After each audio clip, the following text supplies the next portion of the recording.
Hello students, मैं वैभव अपने channel निबेड़ knob में आपका स्वागत करता हूं। ये चैनल 10th, 11th और 12th क्लास के मैथ्स सब्जेक्ट के लिए डेडिकेटेड है। अगर आपको मेरा काम पसंद आए तो प्लीज़ वीडियोस को शेयर कीजिए, क्योंकि मेरा मोट्टो ही है क्वालिटी एजुकेशन सबका अधिकार। और अगर आप पूरा सिलेबस कवर करना चाहते हैं तो आप मेरे चैनल को सब्सक्राइब करके प्लेलिस्ट में जाके चैप्टर वाइज, क्लास वाइज सारे वीडियोस की प्लेलिस्ट चेक कर सकते हैं। और अब तो आप निबेड़ नॉब को इंस्टाग्राम पे भी फॉलो कर सकते हैं। तो चलिए आज का लेक्चर शुरू करें। स्टूडेंट्स, हमने स्ट्रेट लाइन चैप्टर में अब तक इक्वेशन ऑफ लाइन को समझा था और कुछ फॉर्मूले भी किए थे जिसको हमने फॉर्म्स ऑफ स्ट्रेट लाइंस कहा था, जैसे कि स्लोप पॉइंट फॉर्म, और उसका फॉर्मूला क्या था, y minus y one is equal to M x minus x one. उसके बाद हमने स्लोप इंटरसेप्ट फॉर्मूला किया था, जो था y is equal to M X plus C. इसी तरह से 2 पॉइंट फॉर्म, फिर नॉर्मल फॉर्म, फिर इंटरसेप्ट फॉर्म। तो ये सारे फॉर्मूले हमने एक एक करके सीखे थे और इससे रिलेटेड जो एक्सरसाइज थी 10.2 वो हमने सॉल्व कर ली थी सारी। तो अब हम अगले कंसेप्ट पे चलते हैं। स्ट्रेट लाइन की इक्वेशन जो होती है उसकी एक और फॉर्म होती है जनरल फॉर्म, और वो कौन सी होती है, जो तुमने 10th क्लास से पढ़ी है, ax plus B Y is equal to सी।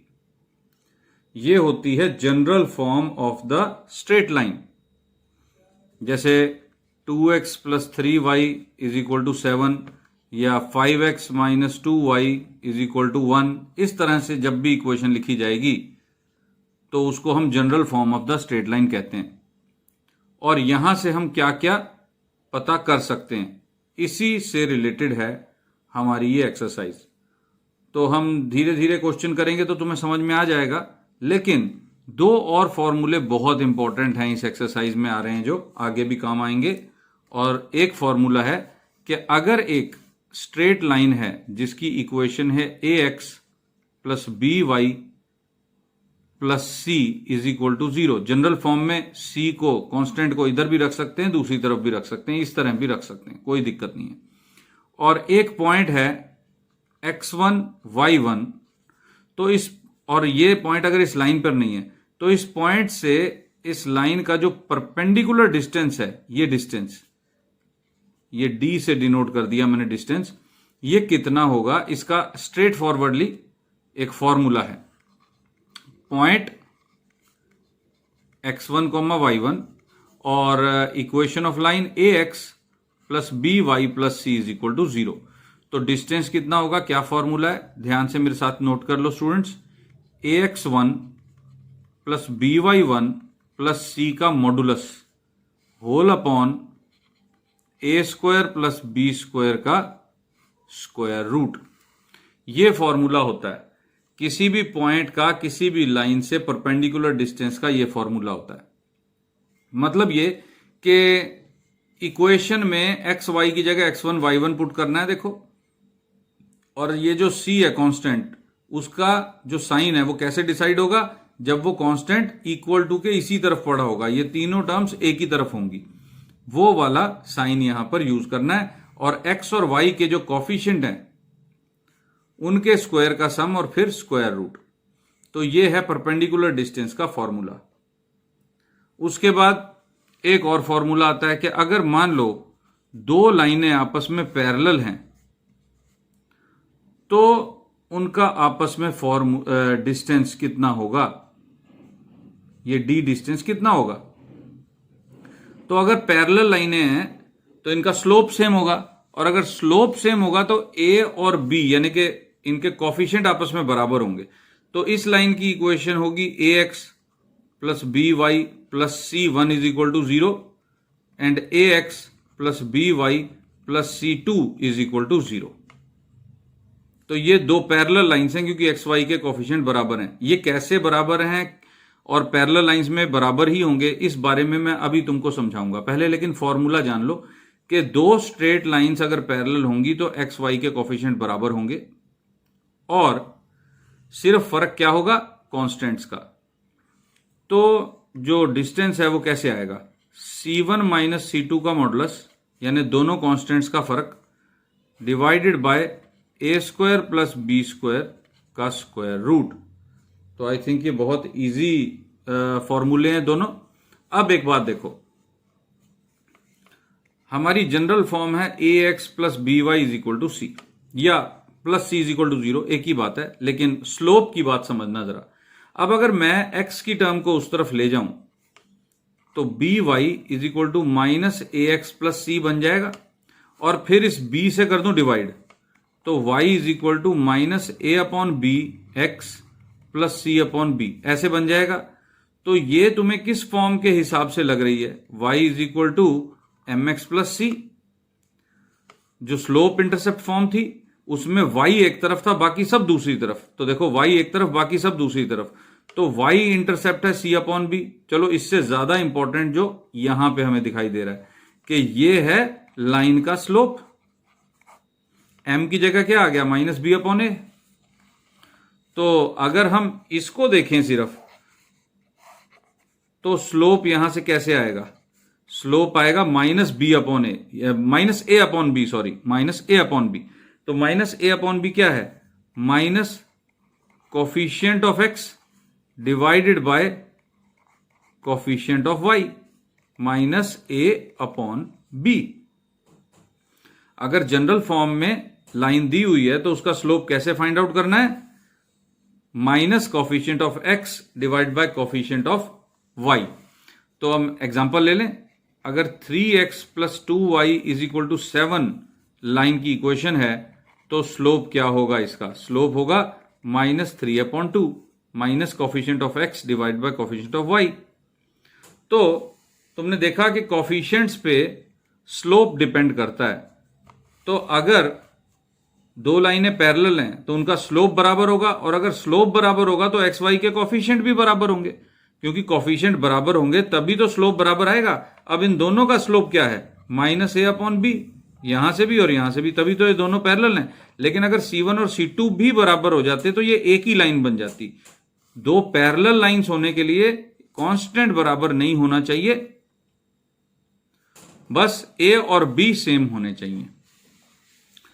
तो ये दो फॉर्मूले याद कर लो स्टूडेंट्स, एक तो ये पैरेलल लाइंस के बीच में डिस्टेंस, एक ये पॉइंट और लाइन के बीच में परपेंडिकुलर डिस्टेंस, और एक तीसरा जो फॉर्मूला है वो ये है कि लाइन की इक्वेशन अगर दी हुई है तो स्लोप कैसे फाइंड करना है। तो आई थिंक हमने फॉर्मूले डिस्कस कर लिए हैं इस एक्सरसाइज से रिलेटेड। अब ऐसा करते हैं, हम एक्सरसाइज 10.3 की तरफ चलते हैं। पेज भी खत्म हो गया तो पेज पलटता हूं और उसके बाद आगे चलते हैं। तो स्टूडेंट्स ये है एक्सरसाइज 10.3 का पहला क्वेश्चन। चलो पढ़ते हैं पहला question. Reduce the following equations into slope intercept form and find their slopes and the y intercepts.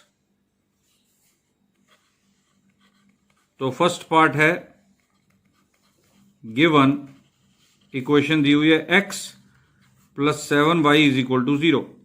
अब देखो क्वेश्चन में इक्वेशन दी हुई है जनरल फॉर्म में, ऑब्वियसली जनरल फॉर्म से रिलेटेड है तो जनरल फॉर्म में इक्वेशन दी हुई होगी, लेकिन पूछा हुआ है कि इस इक्वेशन को तुम स्लोप इंटरसेप्ट फॉर्म में चेंज करो। तो स्लोप इंटरसेप्ट फॉर्म तुम्हें याद होनी चाहिए, तो हम लिखेंगे slope intercept form is y is equal to M X plus C. ये स्लोप इंटरसेप्ट फॉर्म थी हमारी, और इक्वेशन नंबर 1 ये है, इसको 1 कह दिया हमने। तो हमने इस इक्वेशन को ये रूप देना है, इस तरह का बनाना है, और इस तरह का बनाने के लिए सबसे इंपॉर्टेंट बात क्या है कि y लेफ्ट हैंड साइड पे है और अकेला है, यहां पे कोई नंबर इसके साथ नहीं है। बस इस बात का ख्याल रख लो तो ये भी स्लोप इंटरसेप्ट फॉर्म बन जाएगी। तो हमने किया क्या, फ्रॉम 1 y की टर्म को इधर रखो, x को उधर भेज दो, 7y is equal to minus x. उसके बाद इस 7 को भी हटाना है क्योंकि यहां पे y है अकेला, तो 7 से डिवाइड किया, y is equal to minus 1/7x। लेकिन अभी भी हमें प्रॉपरली ऐसा नहीं दिखाई दे रहा क्योंकि यहां पे दो टर्म्स हैं, प्लस c भी है, लेकिन यहां पर नहीं है। तो जहां पे कोई नंबर नहीं है और उसे वहां पे शो करना है तो प्लस 0 कर दिया हमने, ऐसे लिख सकते हैं। तो y is equal to M X plus C की फॉर्म में ये आ गई। This is slope intercept form. उसके बाद यहां से स्लोप क्या पता चल रहा है, क्योंकि क्वेश्चन में यह भी है find their slopes and y intercepts. Here slope comma m is equal to minus 1/7।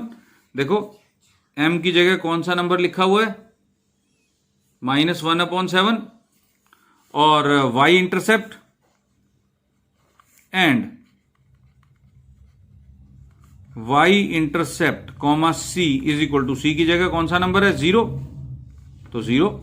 तो इस तरह से हमारा क्वेश्चन हो गया सॉल्व। फर्स्ट पार्ट हो गया सॉल्व। अब सेकंड पार्ट देखते हैं। सेकंड पार्ट में गिवन इक्वेशन है 6x plus 3y minus 5 is equal to 0। तो हम लिखेंगे, इसको 1 कह दिया और हमने कहा slope intercept form is y is equal to M X plus C. तो फ्रॉम 1, y को इधर छोड़ दो, बाकियों को उधर ले जाओ, तो 3y is equal to minus 6x plus 5। 6x जो था उधर जाके माइनस का हो गया और 5 प्लस का हो गया। उसके बाद 3 से डिवाइड किया इसको, y is equal to minus 6/3x plus 5/3। 6/3 तो कैंसिल हो सकता है, -2, तो y is equal to minus 2x plus 5/3। तो अब देखो ये पता चल रहा है y is equal to M X plus C. तो अब हम कहेंगे here slope comma m is equal to -2 and y intercept comma c is equal to 5/3। इस तरह से ये क्वेश्चन हो गया सॉल्व। अब देखो third part, y is equal to 0। y is equal to 0 अपने आप तुमने कर लेना है, लेकिन मैं तुम्हें थोड़ा सा हिंट दे देता हूं। y इज इक्वल टू 0 को बस तुमने ऐसे लिखना है, y is equal to 0x plus 0। तो स्लोप भी 0 आ जाएगा और y इंटरसेप्ट भी 0 आ जाएगा। तो इस तरह से क्वेश्चन 1 हमने कर लिया सॉल्व। अब हम चलते हैं क्वेश्चन 2 की तरफ। तो क्वेश्चन नंबर 2 है students, reduce the following equations into intercept form and find their intercepts on the axis। यानी कि इस क्वेश्चन में हमने जैसे पिछले क्वेश्चन में स्लोप इंटरसेप्ट फॉर्म में चेंज किया था जनरल फॉर्म को, इस क्वेश्चन में हमने इंटरसेप्ट फॉर्म में चेंज करना है। तो हम शुरू करते हैं। First part, given 3x plus 2y minus 12 is equal to 0, equation number 1। अब हम लिखेंगे इंटरसेप्ट फॉर्म का फॉर्मूला। तो इंटरसेप्ट फॉर्म इज, अगर तुम्हें याद हो, x/a plus y/b is equal to 1। अब हमने इस इक्वेशन को ये शक्ल देनी है, इस तरह का बनाना है। तो इसमें कुछ बातें बहुत ध्यान रखने वाली हैं कि एक तो x के नीचे नंबर है, y के नीचे ही नंबर है, x और y के साथ मल्टीप्लाई में नंबर नहीं है, डिवाइड में। दूसरा, x और y के बीच में प्लस है, माइनस नहीं है। और तीसरा, कांस्टेंट टर्म इक्वल टू के दूसरी तरफ है और कांस्टेंट टर्म कौन सी है, 1 है, ये फिक्स है। जैसे यहां पे 12 दिखाई दे रहा है। तो इसको बनाएंगे, चलो देखते हैं। फ्रॉम 1, सबसे पहला काम तुमने क्या करना है, इक्वल टू के इस तरफ से कांस्टेंट को दूसरी तरफ भेज दो, ताकि हमें कम से कम टर्म्स तो उतनी उस तरह से दिखाई दें जैसे इसमें है x, y और 1। तो एक्स वाई और कांस्टेंट। अब दूसरी बात कि यहां पे 1 है और यहां पे 12 है, तो यहां पे 1 कैसे आएगा? इसी नंबर को इसी नंबर से अगर हम डिवाइड कर दें तो यहां 1 आ जाएगा। तो ये जो 12 है, इससे हमें आइडिया आया कि इस पूरी इक्वेशन को 12 से डिवाइड कर दो। 3x upon 12 plus 2y upon 12 is equal to 12 upon 12। तो अब देखो, ये तो कैंसिल होके 1 आ गया, ये कैंसिल होके 4 आ गया और ये कैंसिल होके 6 आ गया। तो हमारे पास आ गया, इक्वेशन बन गई x upon 4 plus y upon 6 is equal to 1। तो देखो अब बिल्कुल हूबहू वैसी शक्ल बन गई इक्वेशन की, इसी इक्वेशन की, x upon a plus y upon b is equal to 1। तो यहां से हमें x इंटरसेप्ट 4 और y इंटरसेप्ट 6 नजर आ रहा है सीधा सीधा। Here x intercept comma a is equal to 4 and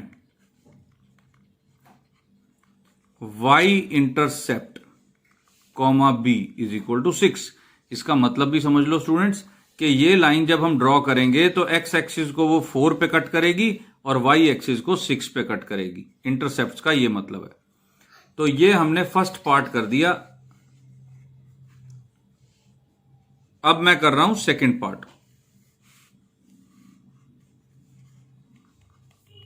तो मैंने लिखा गिवन, सेकंड पार्ट की इक्वेशन है 4x minus 3y is equal to 6, equation number 1। और फिर मैं फॉर्मूला लिखूंगा, intercept form is x upon a plus y upon b is equal to 1।